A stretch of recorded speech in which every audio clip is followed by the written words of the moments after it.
Yoo yaarka fuunee kam jirtu kabajamtoota daawwattoota Gullallee Miidiyaa Neetwoork odeessa keenya kan guyyaa irraa qabannee jirra. Odeessa keenya keessatti mata-dureewwan garaagaraa kaasuudhaan gabaabsinee kan waliin ilaallu ta'a. Hanga xumura sagantaa kiyyaatti akkana faana turtan kabajaan isin affeera. Qopheessee kan isin biraan ga'u ana Bunnoo Waabekooti.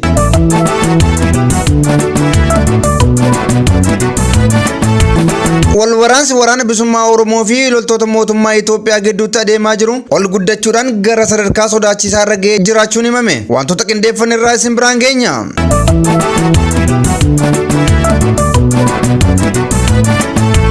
Mata-duree kee lammaffaatiin gareen fiinxaleessaa faannoo Amaaraa daangaa darbuudhaan aleellaa raawwatus humnoota waloo fi wabootiin aleelamuudhaan deebifamee jira. Kanas wanta qindeeffanne qabna.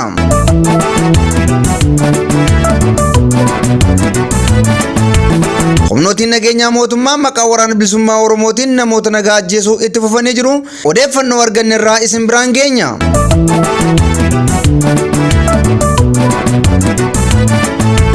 Mata-duree keenya dhumaatiin Koongireesiin Ameerikaa dhimma Itoophiyaa irratti mari'achuusaa odeeffannee jirra. Irra deebiin akkam jirtu kabajamtoota daawwattoota keenya.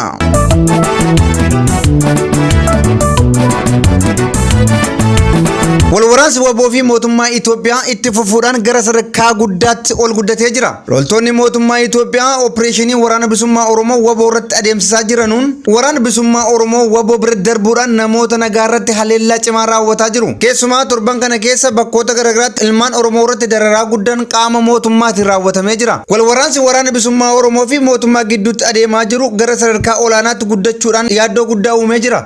Mootummaan Itoophiyaa nageenyaaf fedha hin qabne karoora nageenyaaf qabutu gufate jechuun komii kaasuun waraana bilisummaa Oromoo eegga himataa ture booda opereeshinii waraanaasaa kana godinaalee Oromiyaa garaagaraa keessatti ramadee jira. Loltoonni waraana mootummaa ramadan kun godinaalee Oromiyaa hunda keessatti ergama ba'aniif jechuunis waraana bilisummaa Oromoo wajjin walitti ba'uun walitti dhukaasuun irra namoota nagaa taarget gochuu isaanii itti fufanii jiru. Waraansi kun kan adeemaa jiru godinaalee Wallagga keessatti hanga ganama har'aatti adeemaa jiran keessaa godina Shawwaa Lixaa, godina Arsii Lixaa, Gujii fi godinaalee Wallagga Bahaa akkasumas godina Bunnoo Beddellee naannoo Dhedheessaatti. Loltoonni mootummaa Itoophiyaa godina Bunnoo Beddellee naannoo Dhedheessaa turan waraana bilisummaa Oromoo wajjin walitti bahuudhaan ganama obboroodhaan wal waraanaa turaniiru. Wal waraansa kanaan kan injifataman loltoonni mootummaa Itoophiyaa bosona Dhedheessaa yookaan laga Dhedheessaa gadi dhiisuudhaan gara aanaa Cawwaaqaatti ol baqatanii jiru. Kanaanis jiraattonni aanaa Cawwaaqaa akkuma kanaan dura badiin qaama mootummaatiin nurratti raawwata jechuudhaan sodaa guddaa keessa jiru.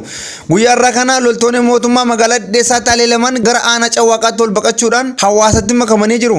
Ganama kana jeequmsi guddaan magaalaa Cawwaaqaa keessatti kan geggeeffame waggaa ta'u hawaasi aanichaa yaaddoo guddaa keessa jiru.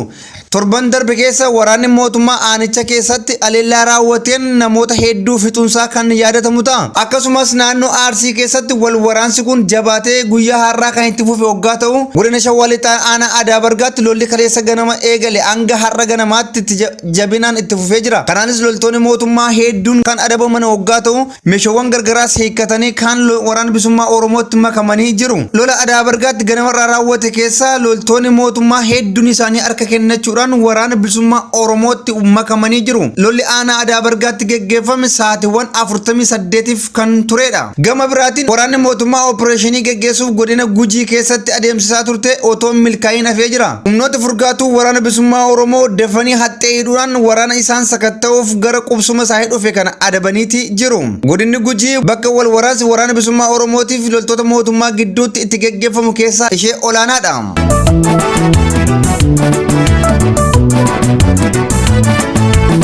Mata-duree keenya itti aanu faannoon Amaaraa daangaa darbuun aleellaa raawwatus humnoota wabootiin aleelamuun deebifamee jira.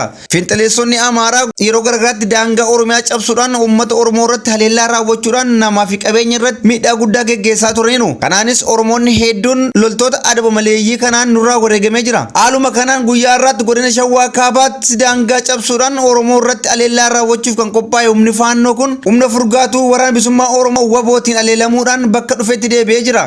Loltoota kana keessa loltoonni afur waggaa du'aan adabaman kaan immoo lubbuun nabaas jechuun baqatanii gara bakka dhufanitti deebi'anii jiru. Faannoon Amaaraa kallattiiwwan garaagaraatiin Oromiyaa cabsuudhaan daangaa Oromiyaa erga seenee booda qabeenyaa fi uummata Oromoo meeshaa maleeyyii irratti aleellaa garaagaraa raawwataa tureera. Gabaasa keenya guyyoota lama dura hojjenne keessatti fiinxaleeyyiin Amaaraa godina Wallagga Bahaa irratti aleellaa raawwachuuf qophiirra akka jirus gabaasnee turreerra. Itti dabalataan fiinxaleessonni Amaaraa faannoo jedhan kun naannoo Amaaraatti saba Amaaraa kan hin taane uummata Awwii irratti aleellaa raawwatan fudhataniif lubbuu namaaf qabeenyaa irratti miidhaa guddaa geessisanii jiru. Kanaanis manneen namootaa hedduu gubuudhaan daa'immanii fi dubartootas ajjeesanii jiru. Humnooleen fiinxaleessaa Amaaraa Faannoo jedhaman kun garee safuu namoomaa hin qabnee fi farra dhala namaati.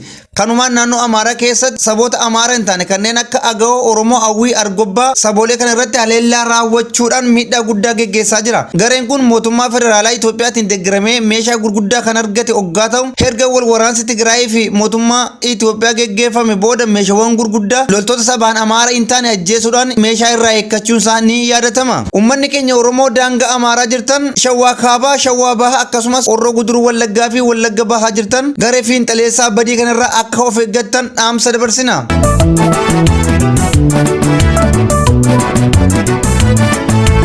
Maturee keenya itti aanuun humnootni mootummaa maqaa waraana bilisummaa Oromootiin namoota nagaa ajjeesuu itti fufanii jiru. Loltoonni mootummaa Itoophiyaa adaba hin qabne akkasumas safuu namoomaa fi duudhaa hin qabne kunneen maqaa waraana bilisummaa Oromoo waboo deeggartu jechuun namoota nagaa barattoota akkasumas harmoolee fi jaarsolee irratti adabbii du'aa fudhataa jiru. Waraanni mootummaa Itoophiyaa namoota beekumsa hin qabneen hoogganamu kun karaa duudhaa fi safuu Oromoo cabseen namoota nagaa ajjeesaa jira.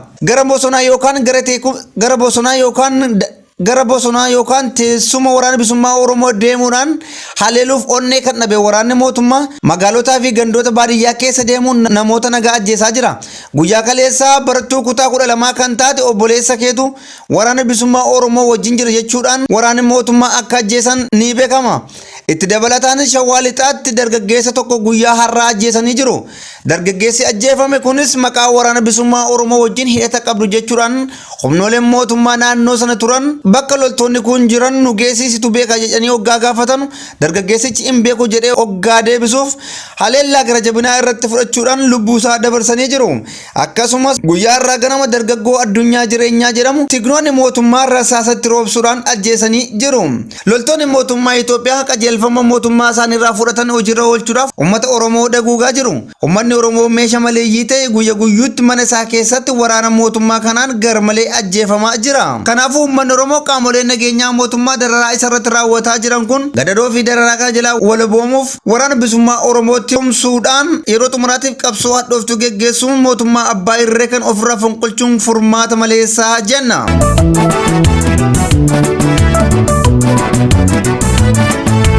Maturee keenya dhumaatiin Koongiresiin Ameerikaa dhimma Itoophiyaa irratti marii raawwatee jira.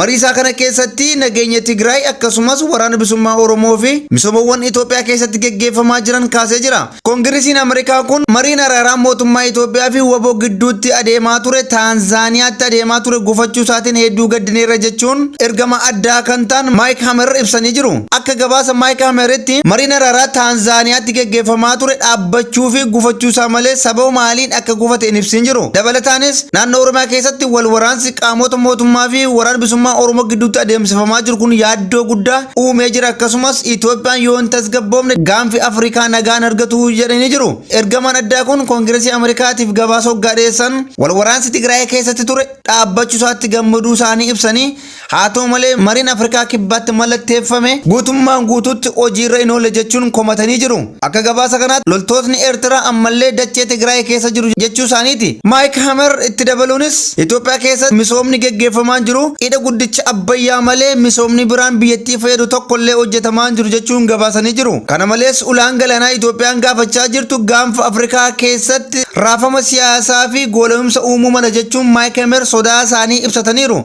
Koongiresiin Ameerikaa kun yeroo gargaraatti dhimma Itoophiyaa irratti marii kan geggeessu hoggaa ta'u wixinewwan seeraa hedduu biyyattii irratti baasuudhaan raggaasisaa tureera. Kanaanis gabaasni Maayik Hamer kun Itoophiyaa keessatti nageenya abdachiifame akka hin jirree fi misoomni dinagdee hawaasicha fayyaduu danda'u tokkollees raawwatamaa akka hin jirre mootummaan Itoophiyaa ammas wal waraansa haaraadhaaf qopheerra akka jirus ibsanii jiru.